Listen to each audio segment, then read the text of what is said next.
Béranger Carrier, je suis exploitant agricole sur la commune de Sainte-Sibérie.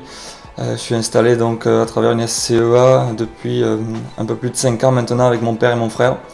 Nous faisons essentiellement de la grande culture, notamment de la multiplication de semences, et nous avons une part céréale pour laquelle donc, nous avons l'utilité de l'application AT-Farm sur un peu plus de 200 hectares de céréales. Voilà, l'intérêt de la modulation sur notre exploitation, c'est du fait qu'on ait un climat un peu extrême. On est dans une zone donc typée climat méditerranéen, avec des hétérogénéités de sol assez importantes, et donc l'idée de la modulation, voilà, c'est d'arriver à optimiser les apports tout en lissant nos apports, voilà, pour être au plus juste sur les volumes apportés, donc pour avoir un intérêt à tout ça écologique mais également économique sur l'exploitation. Ça fait 1 an que je suis inscrit à l'application AT-Farm.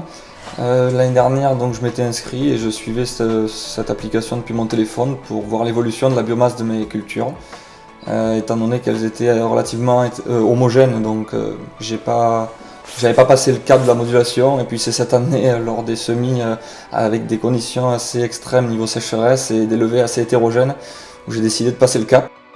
Donc l'un des avantages d'AT-Farm, ça a été son application, étant donné que ça fait plus d'1 an que je l'utilise, mais je me suis servi du site informatique il y a à peine de ça 2 mois, donc lors de mon démarrage de cartographie.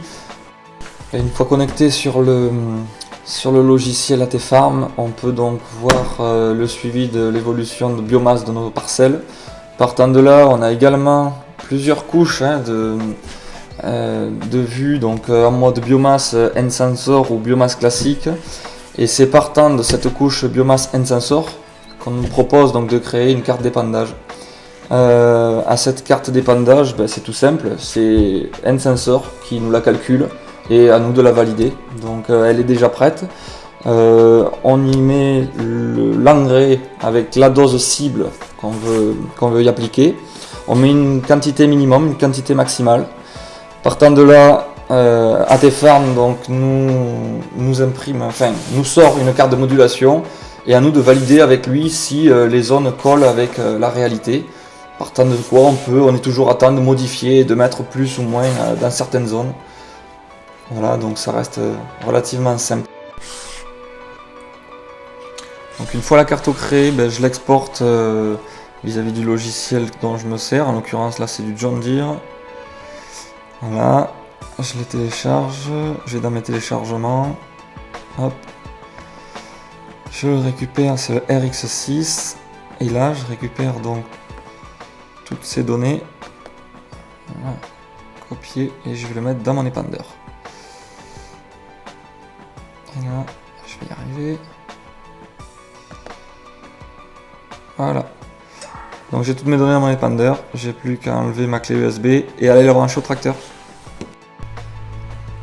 Voici donc une console John Deere 4630 que nous utilisons pour récupérer les données de la clé USB et donc les transmettre à l'épandeur. Donc là en l'occurrence, il suffit d'aller sur configuration, de sélectionner sa parcelle.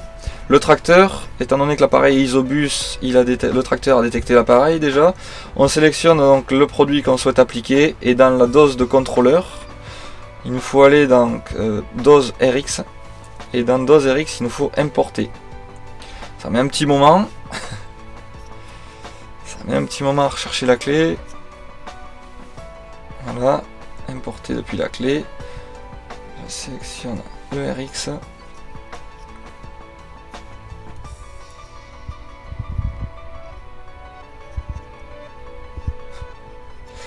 Donc voilà, il y a 2 préconisations, on les laisse cocher et on les importe.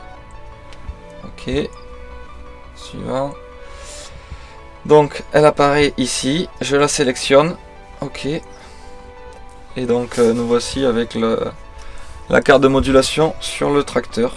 Il ne manque plus qu'à aller au champ et appuyer sur Start pour démarrer.